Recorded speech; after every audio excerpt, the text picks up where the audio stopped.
Hello and good morning, everyone, and welcome to your morning briefing for Tuesday, the 1st of July, 2025. I'm your host, Mike Shelby. Happy July to everyone. Just as a reminder, Independence Day is on the 4th. We will not be here. Hope everyone has a great holiday week. And let's go ahead and move on here to today's domestic sit rep, starting with the House. A third House Democrat says that he will be retiring in 2026. That's Representative Dwight Evans, Democrat from Pennsylvania. He is now the third House Democrat to announce, over the age of 70, who has announced that he will not be returning to Congress. You know, one of the things we've seen from the squad and some of the Democratic Socialist candidates, and now with Mamdani, is that when older Democrats retire, it creates opening for new blood. And in many cases, this new blood are the Democratic Socialist wing of the Democrat Party. So we will be keeping an eye on that to see. Yeah.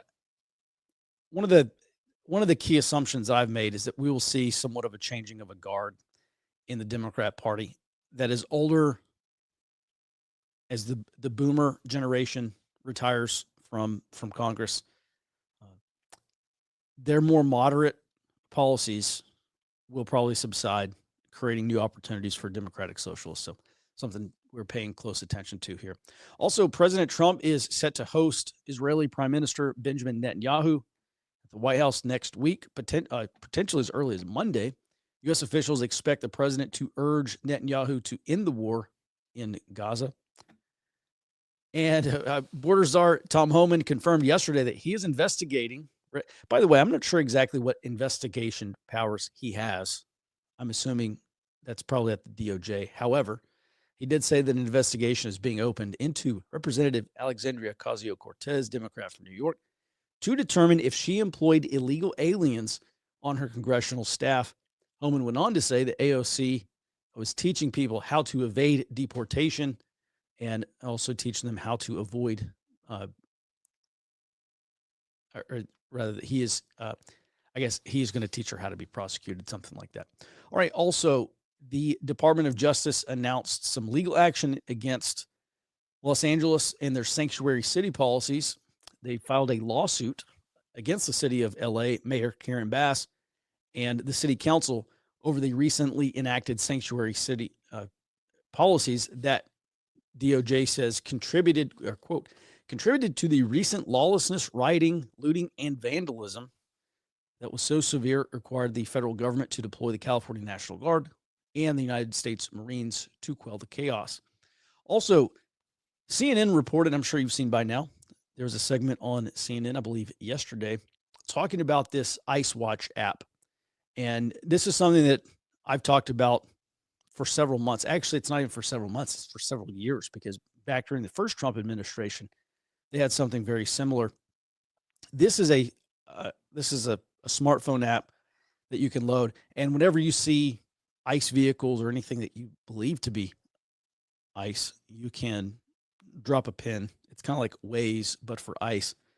And an ICE official said that CNN was painting a target on the backs of these ICE agents. And this guy also said that agents have seen a 500% increase in assaults as well. Again, I just want to point out, this is nothing new. This is stuff that these historically, it's been predominantly more far left groups than moderate left groups doing this, but they have been doing this for many years now. And with that, let's go ahead and move into our global sit rep. Jared, good morning. Morning. All right, we're going to start off in Pakistan. The deputy prime minister there, Ishaq Dar, called on India to renew its participation in the Indus Waters Treaty, which you'll remember was suspended in Operation Sindoor when they had that clash about a month and a half ago. Dar classified India's withdrawal from the treaty as hydroterrorism, and he stated that it jeopardizes the lives of Pakistan's 240 million citizens. Now, I do want to remind everybody, Pakistan did immediately declare this action as an existential threat to itself because it has essentially one river system running through the middle. This was back during that war. there is still time to actually solve this diplomatically before it starts becoming an issue for Pakistan. Moving over to Europe, ahead of the European Central Bank meeting in Portugal, the ECB president, Christine Lagarde, told attendees that, quote, the world ahead is more uncertain and that uncertainty is likely to make inflation more volatile. Now, Lagarde was particularly concerned about what she said was inflation expectations de-anchoring on the upside in response to wages failing to keep up with inflation. And over in Panama, some great news. Panama reports that Darien Gap crossings have effectively ceased, with only 10 crossings in June, 13 in May, and that's down from 73 in April.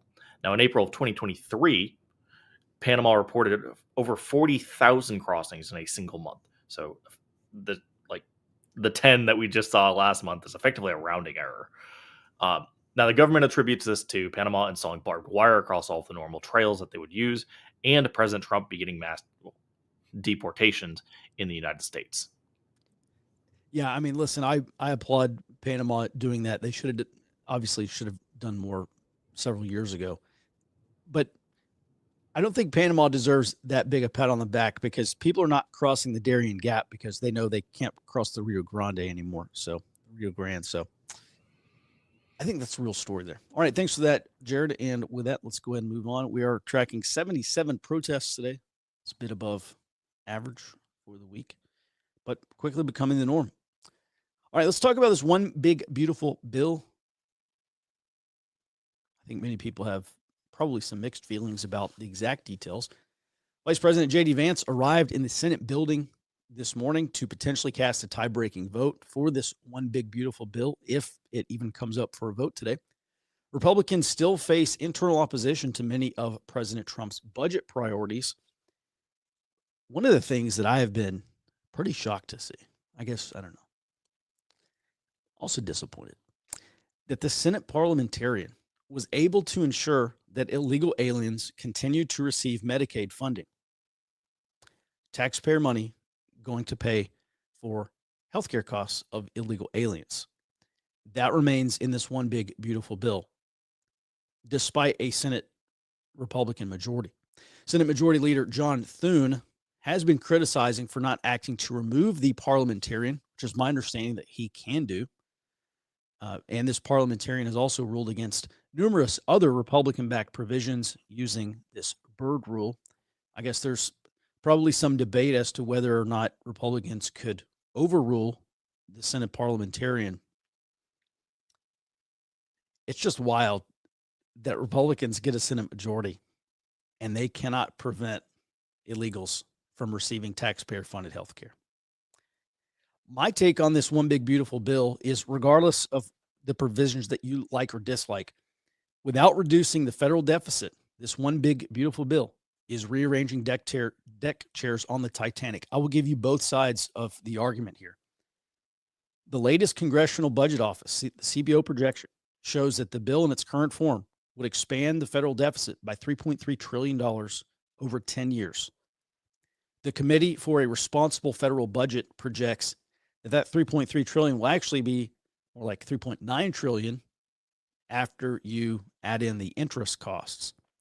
Now, Republican backers of the bill say that lower taxes are going to generate higher revenues through increased tax compliance, because, and along with deregulation and other things that will support the economy. They said, you grow the economy, you're going to grow tax revenues. That's what they say. That's their argument, at least.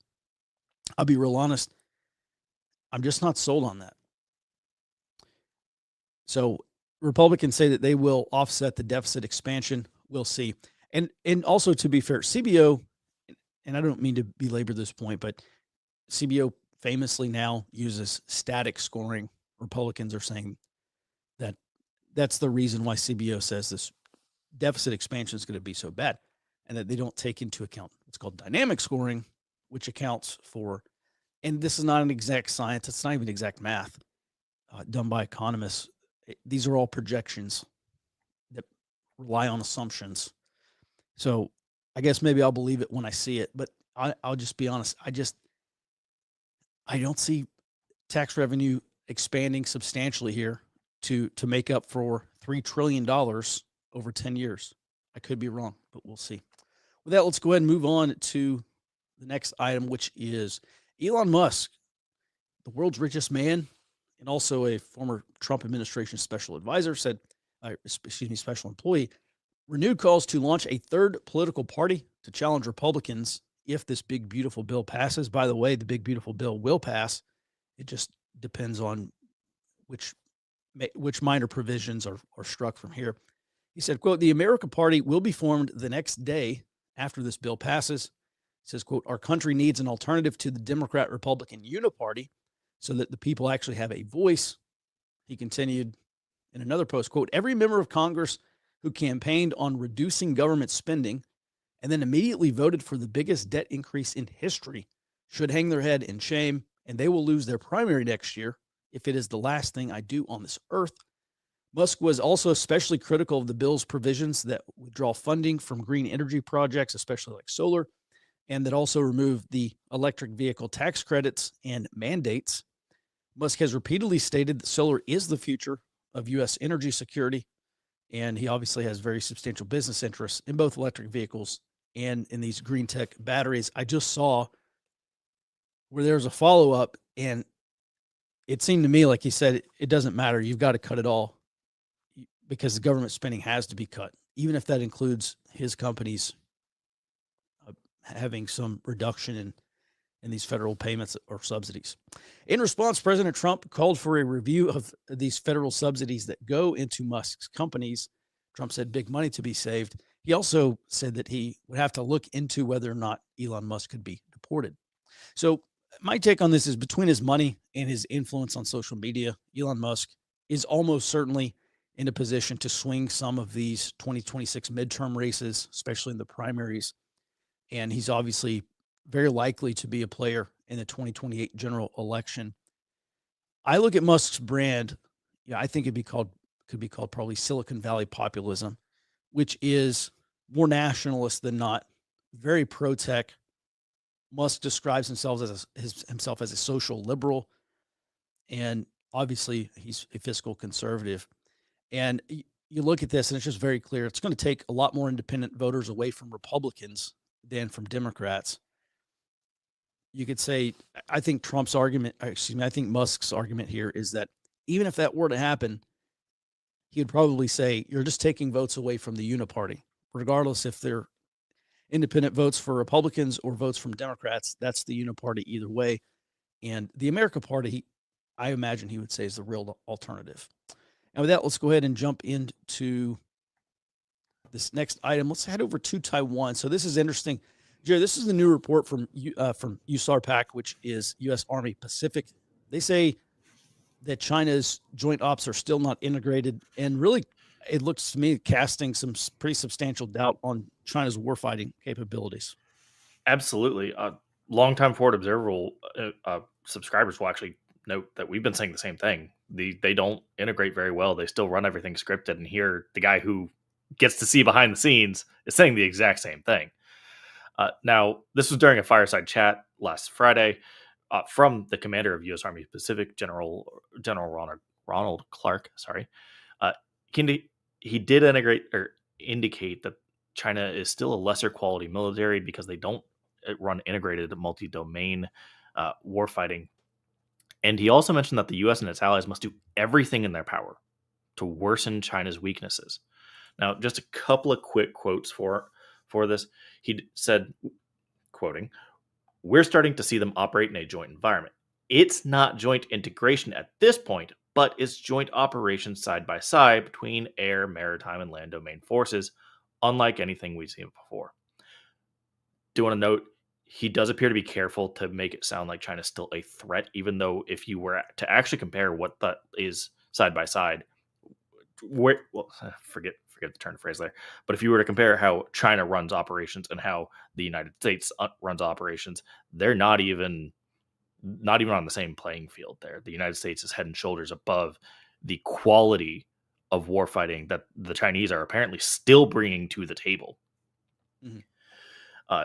He did mention in being that this is the Pacific, they wanted to talk about Russia with Vladivostok and North Korean cooperation. He did mention that they don't even have procedural interoperability there, which tells me they're not even running the same playbook. They don't. They're still trying to figure out what exactly each other are doing. That's not great for conducting joint operations across international lines. And then the last quote I'll give in full is on China crossing the Taiwan Strait. He says the chances of being able to conduct an uncontested or successful wet gap crossing of that scale is very, very small. So our efforts to continue to make that problem set more difficult for the Chinese is where we spend a lot of our time. Now, the first person here is in the Army, but also broadly the DoD. Now, describing joint operations as side by side instead of integrated means China does not have true interoperability between its military branches. I want to say that again. It doesn't have interoperability between its military branches. So when people talk about the Rocket Force and the PLA Air Force and the PLA Navy all running together, they are not talking to each other. They may have a common fighting picture, but they aren't able to actually coordinate fires effectively. This severely limits their ability to adapt to any variables they did not foresee. And I'm sure you can attest to it as much as I can, probably more than I can, that when you go to war, there are all kinds of variables that you simply could not account for that you have to be able to adapt to. And if you aren't running actual joint operations to adjust for those, you're going to fail. You're just going to fail. Mm-hmm. Now, in contrast, the U.S. and its allies, which we've covered pretty extensively now with the UK Carrier Strike Group, they're nearly plug and play. As long as you have the appropriate technology, we all run basically the same playbook. You can just build it. That's why, you can just build your forces from there. That's why the UK is able to run Norway, Spain, Australia, New Zealand all together without ever having to even launch from them. We all run the same playbook, use the same technology. China doesn't do that. North Korea doesn't do that. Russia doesn't do that. They don't do that with each other. So anytime we see these massive operations where they're like, okay, yeah, we're going to put everything afloat, throw up some airplanes, they're not integrated. They're still having to do everything extremely scripted. Now, I think China faces two options here that neither are good for China, but one is far worse for everybody else. They either fail to meet the readiness deadline of 2027, which we talked about a ton, and this is due to their consistent rigidity, or worse, it fundamentally misunderstands the unpredictable nature of warfare. If it misunderstands war, we should expect China to move on Taiwan around 2027, regardless of their actual readiness. I think that is fair to say because that's Xi Jinping's last year on this term, and he wants to actually set history according to himself. Mm-hmm. Now, this would be a losing proposition for China if they truly do misunderstand warfare, but it's a highly destructive course of action for that region and the world because they would commit fully thinking they're ready, but end up rapidly losing. A couple points here. This is very interesting. Thanks for including it in today's report, Jared. Going back, a couple of things. When China runs these scripted drills, I wonder what their assumptions are about their enemy in these scenarios. I recall something like 20. China is expected to need something like 20 to 1, 20 attackers for every one defender to take Taiwan. You look at U.S. Army doctrine, it's 4 to 1. You at least want 4 attackers for every one defender in these engagements. When China runs these scripted drills, do they have that? What kind of advantage do they have? Surely it can't be 20 to 1. No, they don't even have the people to run a 20 to 1. As far as I've been able to tell, they're not even coming close to that. They might be at a 3 to 1 in a local area. So taking Taipei, they might be at a 3 to 1, or taking Kaohsiung, they might be, but they're not overall a 3 to 1. And that 20 to 1 ratio, by the way, came from the United States military during World War II. So the premier amphibious force basically ever said, yeah, that's too tough. Taiwan, as it is too tough. Mhm. So no thanks. China's not doing that. They have to take it, but they're not doing anywhere near that ratio, and they don't have anywhere near the experience that the U.S. military did in World War II. Mhm. Interesting. The second point that I want to bring up has to do with integrated operations and really kind of integrated multi-domain warfare. You go back and you look at Napoleon, and Napoleon was obviously a fantastic commander, but one of the strategic advantages that he had was that everybody in his army pretty much spoke French, and they were able to be on the same page. And you look at the coalition of armies that Napoleon was fighting, and they spoke different languages, and they were spread over vast amounts of terrain. And so it was very difficult for this coalition to get on the same page, much less the same battlefield, and go find Napoleon. And that is not to detract from Napoleon's greatness, obviously. But I bring that up because now we're talking about the PLA and the PLEN and the rocket forces and the PLA Air Force not communicating, not being on the same page, not being integrated, and it's very similar conditions to what these adversaries of Napoleon faced. The third thing is you bring up what's called friction, or that's what Clausewitz called friction, and there's internal friction and external friction. And anytime you have any kind of operation, you will experience some level of friction. The higher the training, the more rehearsals, the more military exercise you've done, all that stuff is designed to reduce internal friction. So equipment breaks and people are late, or they don't show up on time, or there are some form of unseen circumstances, like maybe reconnaissance wasn't that good, and this battlefield is not what we expected, or this path to get to this battlefield is not what you expected. And so those are all forms of more or less of internal friction. And then there's external friction, which is the enemy being in this place where you didn't expect them, or the enemy having some new technology, or the enemy making a decision that you did not expect. And now you're suffering from their element of surprise. And that's all external friction. So, Jared, the picture that I'm getting is that China's not solving the friction problem. That leads me to believe they will be far less effective, basically bordering on combat ineffective, because friction is going to happen, especially fighting the U.S. military. We are going to impose strategic dilemmas.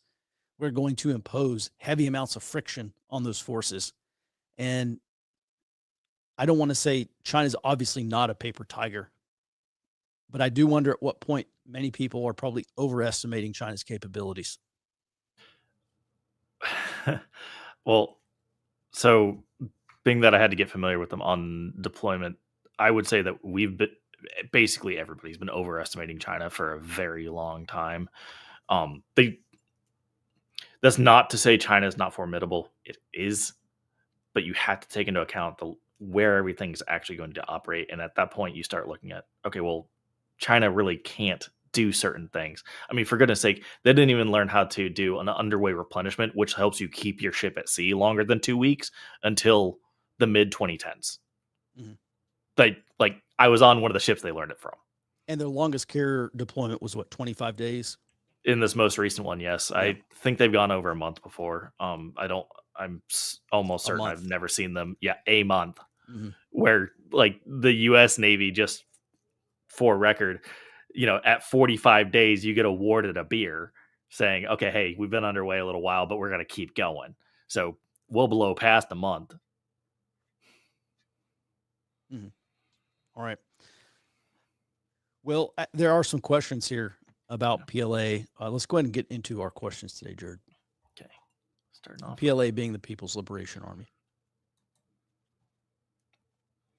All right. How many types of INTs are there? For example, OSINT. There are many types of INTs. I teach 4 primary intelligence disciplines. You mentioned open source intelligence, or OSINT. And we're going to start with OSINT because it's the most widely available. And in most cases, when you look at your specific collection requirements, that's going to give you the biggest bang for your buck. It's the biggest return on investment of your time, just because there's so much of it out there. And a lot of it is already what we call structured data. It's already in databases somewhere, and you can go in and scrape it or do whatever.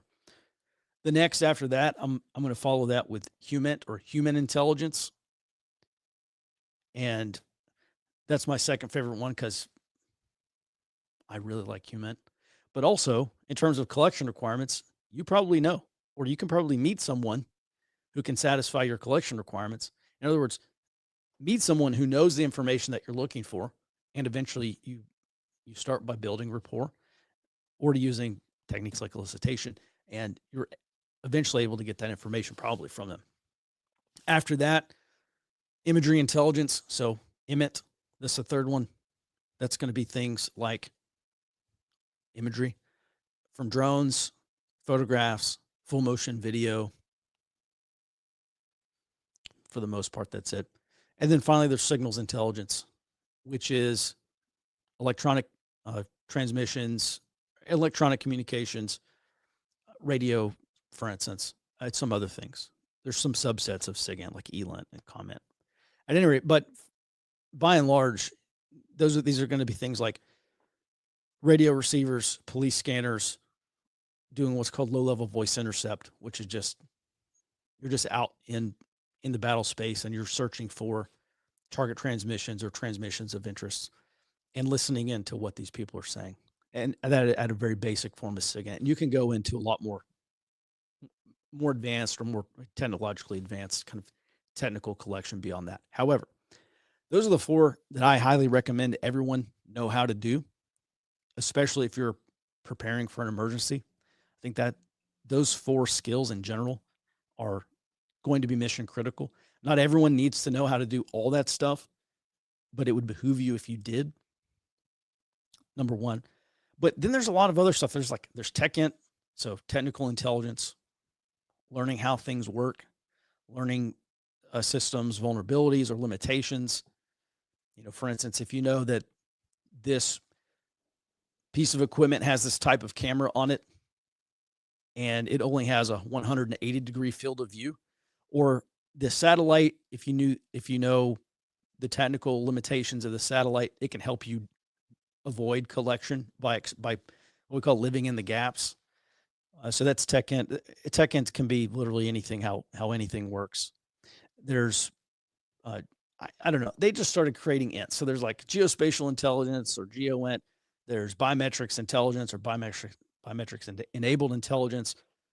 There's MASINT, another popular one, measurements and signatures intelligence. So these would be things like radar, LiDAR.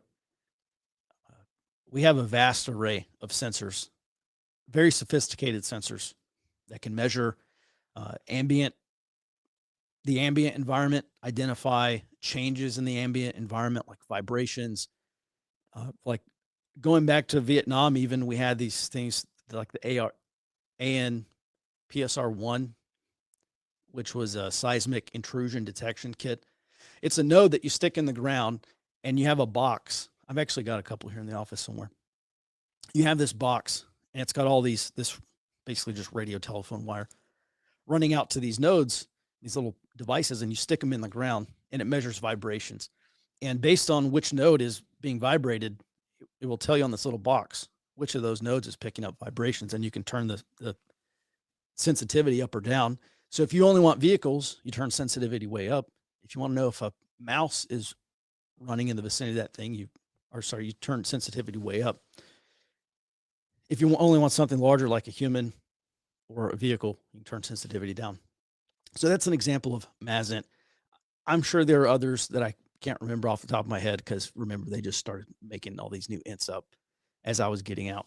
So I hope that answers your question. Those are the major forms of the ints. Good question, Chase.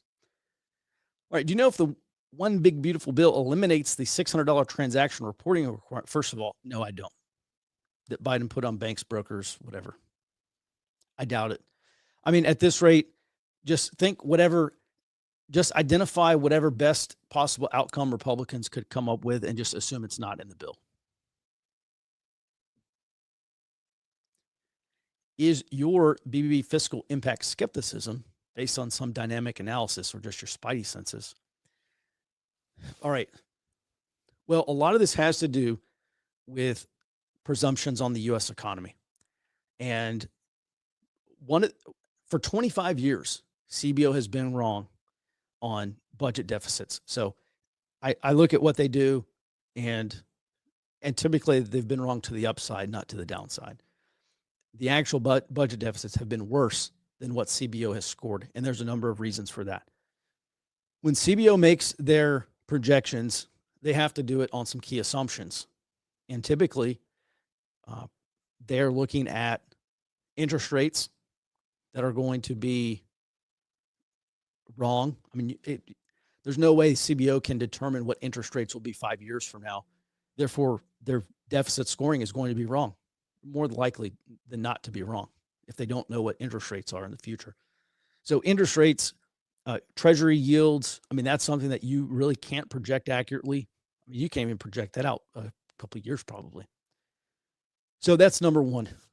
Number two, they don't take into account recessions. And so everything gets worse during a recession. In the next 10 years, we almost certainly have a recession. We don't know how bad that recession is going to be. They also, and they don't take into account recessions because you simply can't project those things. A financial crisis, you can't project that. Historically, we're going to have one very likely within 10 years.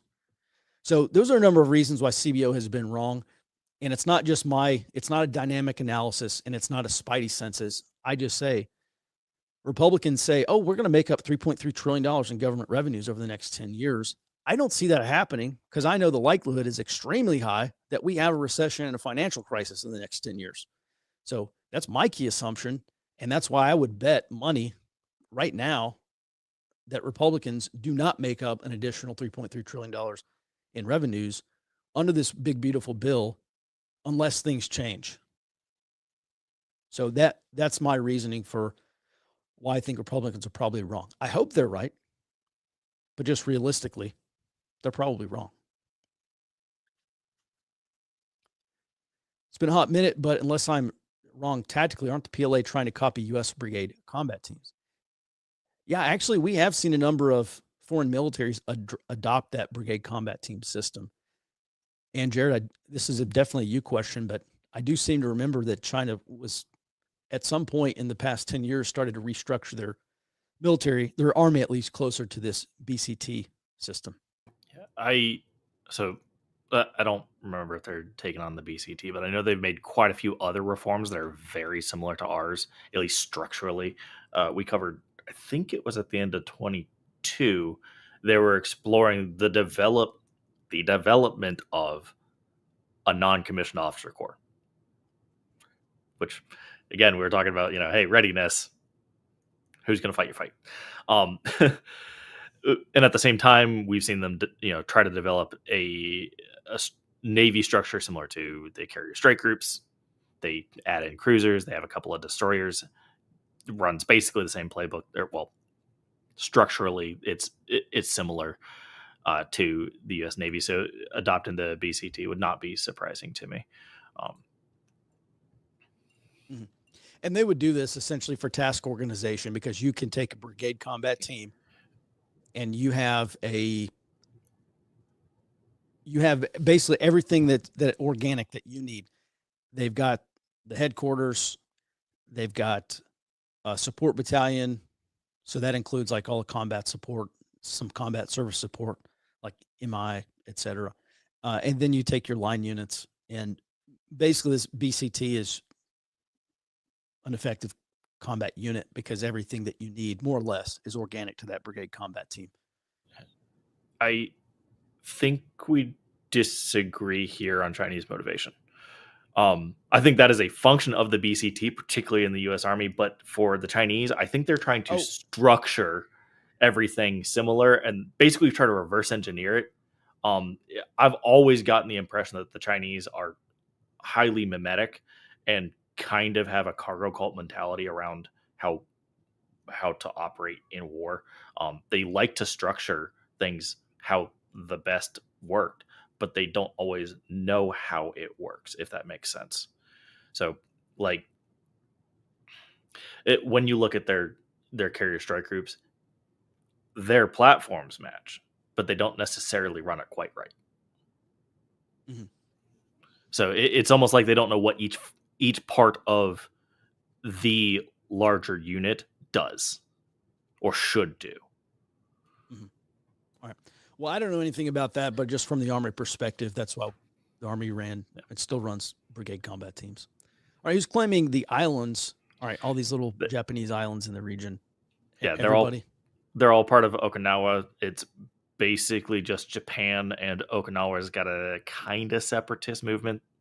But Japan's not giving those up, and it's in Okinawa. We're not letting them go. Where Mhm. we still have a base down there. I think they're shifting, but they're not totally off yet. And The you need Marine, the you need Okinawa Marines. to get to So Taiwan. we have Marines over there. I don't know what unit of Marines is over there, or what Yeah. division or part of a division. There's first group is still over there, I think, in Oki. You know who else? I want to say that I'm drawing a blank on it. I know we've got plenty of land forces down there. Most of our Sure, naval yeah. forces are up in southern Japan and around Tokyo, and then everybody just kind of files in and out. There was a newly established marine, not even a very large unit, but they did start establishing themselves in the southern islands. There, Okay. we covered that. All right. What would you say is Chinese military's most formidable area of expertise? I mean, I've got to say cyber is probably close to the top because they actually do engage in cyber, unlike land warfare. China Yeah. has not engaged in that for my entire lifetime since 1979, and even then it was basically just a border skirmish. But we know these cyber units in the PLA are successful and very active. So it's probably that or supply side. Can't forget logistics and whether or not the equipment works, they produce a ton of it. So, you know, regardless, their magazine depth is fantastic on paper. Um, that said, we'll see about quality. Yeah, Bad Wabbit follows up said, I was thinking it might be unconventional warfare. So, I okay. don't know a lot about Chinese UW, but I would be extremely surprised if China were good at it at all. Because where in the world do they practice unconventional warfare? Now irregular warfare, which is somewhat different. China obviously does that well because they do it all over the world. It's things like asymmetric warfare, 100%, elite capture, corruption, using transnational criminal organizations, what you could call hybrid warfare, just lacking the kinetic part. China does that very well. Yeah, the only bit of special operations I've ever seen them do is in right near the Horn of Africa, where they run out of Djibouti and do anti-piracy ops. They do boarding operations all the time there. So you could Yep. When you're not focused on anti-terrorism, your naval special warfare guys actually tend to move back onto the ships to conduct those boarding operations. Yeah, but still, that's like more direct action stuff than unconventional warfare. But Which I would say speaks to their lack of experience. yeah, I would. I mean, I could do a deep dive into it. I don't think China's very skilled at UW at all. Yeah. All right. All right. Can Cortez and Musk replace the Democrat Republicans with their up and coming parties? Well, I don't know. I remember back in 2016 looking at the fracture, basically the bifurcation of Democrats into the moderate and progressive wing versus the Democratic Socialist wing. And the Democratic Socialist wing, they regularly pan people like Elizabeth Warren. I mean, I've seen so many people say, "Oh, Elizabeth Warren's a communist." She's not. She still says and votes. She still likes private sector. She just wants a massive progressive social safety net, and that's not communist. That's just not communism. So I look at that and I say, this is something that we have paid attention to, and I've specifically talked about. What are the chances that the Democrat Party not only that you have this bifurcation into wings that vote together typically, but still, if they had their way, the other would not have their way. What happens if they do fracture and they move to AOC and some of these other people move to the Democratic Socialists of America? I don't see that happening anytime soon. I think,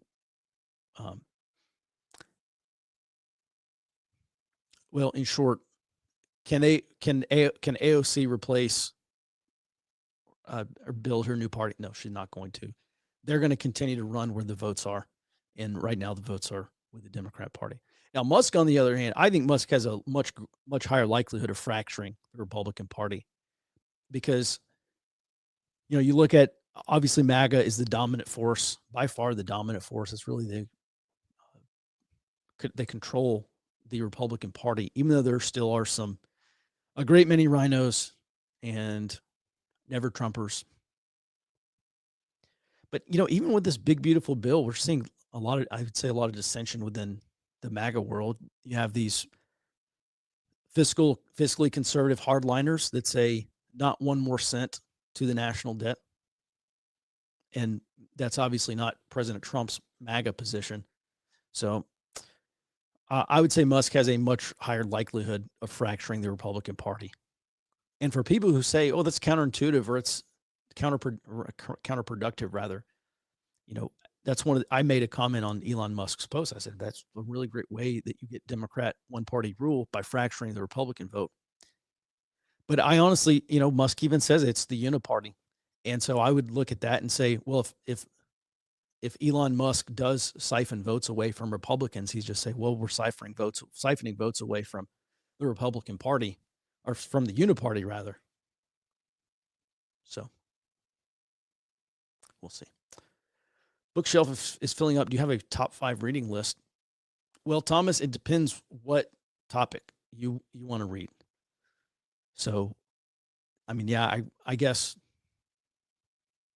I don't know. There's so many books I could recommend, and it really just depends on what you're looking for. I'll tell you my absolute favorite book that I've ever read, by far. It's called The Art of Counter-Revolutionary Warfare. It's published back in 1966 by then Lieutenant Colonel John J. McEwen. Fantastic book. Best I've ever read. Well, it's my favorite book I've ever read. Rebel Yell, the biography of Stonewall Jackson. It's fantastic. I don't know. I've enjoyed so many books. I can't give you just like a top 5 right off the top of my head. But if you want to follow up with a topic, I definitely give you more book recommendations. Does a recent India-Pakistan air war show that China might have a decent air force? Jared. We're still waiting on official stats to come out, which, frankly, at this point, I don't think India and Pakistan are going to release those. That said, I'm going to say no. It doesn't show that they necessarily have a decent air force. It may show that they have decent air platforms. And it comes back to, if the Chinese don't know what to do with the platform, then the quality of that platform doesn't matter. That said, their air force I have seen a noticeable improvement in their abilities since I've been watching them as far back as 2012-ish. They went from being dangerously unprofessional to just being unprofessional, but knowing how to not crash an adversarial plane. So they're at the very least better at not doing that. I do think the Air Force is respectable for what it's worth. I just think that the India-Pakistan war does not contribute to that. Mm-hmm. All right. This will be the last question here on China. Seeing an article just now on the expansion of China's strategic forces, and China's strategic forces is their rocket forces, correct? Yeah. What about the idea that China will use strategic EMPs to disable our integration advantage? Well, I got to say, that's obviously a massive threat. Jared? I'm not a fan of even discussing this topic because the moment China you have to think about the delivery vehicles. What do those look like? If China wants to launch any of these super special, awesome weapons that they like, which we were on Twitter, the one was making the rounds of one that just, it physically takes out electrical grids. Yeah, we had that stuff in the 90s. I mean, just nuts. Well, all of the delivery vehicles, they can't power project over here, so they have to use an ICBM. You launch an ICBM, we're launching nukes. It does not matter what that warhead is. And where the US is gonna see it coming, they're gonna react because the only thing that you can assume, you have to assume it's a nuke. You have to. You can't go, Sure. "Oh, well maybe it's an EMP and they're being nice today." No. So if China wants to cross that line, we're going on to a nuclear war instantly. Mhm. What about regionally, though? I mean, put it on. Does it have to be on a ballistic missile, or could that be on some other thing? So at that point, you're still talking. Like I said in the post I made on Twitter yesterday, if it wants to use something like that in Taiwan, that's different. You're expecting Chinese activity on Taiwan. If it uses something like that on Japan, Japan's going to fire back too. It's going to be a medium range ballistic missile, but it still pretty much has to be a ballistic missile or launched from a ship. And Japan, like that opens up homeland strikes. China cannot afford taking homeland strikes. All of its all of its most important assets are right there on the coast, well within range of basically anything. We just 2-3 months ago, we published a map of the last known location of the Typhoon missile launcher in the Philippines. Right now, the Philippines can basically wipe out. Well, they can touch, not wipe out. They can touch basically anything in southern China because the Philippines controls the Typhoon missile launcher. Does China want to open it up to where even the Philippines is going to start touching their ports? No. So if I don't think they will conduct homeland strikes on any adversary except for Taiwan. Mhm. And if I'm Interesting. wrong, we're in for a wild ride. Mhm. Well, interesting and fair point, Jared. By the way, if you didn't see this video, I don't know when it was published, but it was posted on Twitter yesterday or X, and it showed a missile being launched by the Chinese, and instead of an explosive warhead, it looks like they have these like carbon fiber rods, basically, and these rods spread out, and they physically damage or destroy like a power substation or something like that. Which, I mean, it's fine. It's obviously a concern, Jared. Deliverability is the point that you bring up. Yeah, I would also say it's a good way to ensure China also gets turned back into the Stone Age if they start doing stuff. And we had stuff like that back in the 90s, so it's really not that advanced. It's not advanced at all. Yeah. All right. All right, with that, let's see. Any other questions here, Jared? Last question here. Didn't Perot take substantial vote away from Bush? Yeah, what did Perot got, like, what, 19% of the vote or something like that? So this would, and I think, but yeah, an Elon Musk America party. I think I saw Bad Wabbit says this has the potential to be a large third party. I don't know how successful it will be at the national level, but flipping Republican or flipping uh, some Republican primaries. Maybe the American Party is not an actual third party. Maybe it's just it's just the wing of the Republican Party, so that Elon Musk can win these primaries by backing his chosen candidate, his fiscally conservative candidates against the rhinos. So we'll see. By the way, the rhinos, I mean, they're not MAGA either. So we'll see. All right. With that, everyone, thanks so much for your support. That's going to do it for today's briefing. We'll be back in your box tomorrow morning, back on the show starting at 08 Central Time. Until then, be well and stay out front.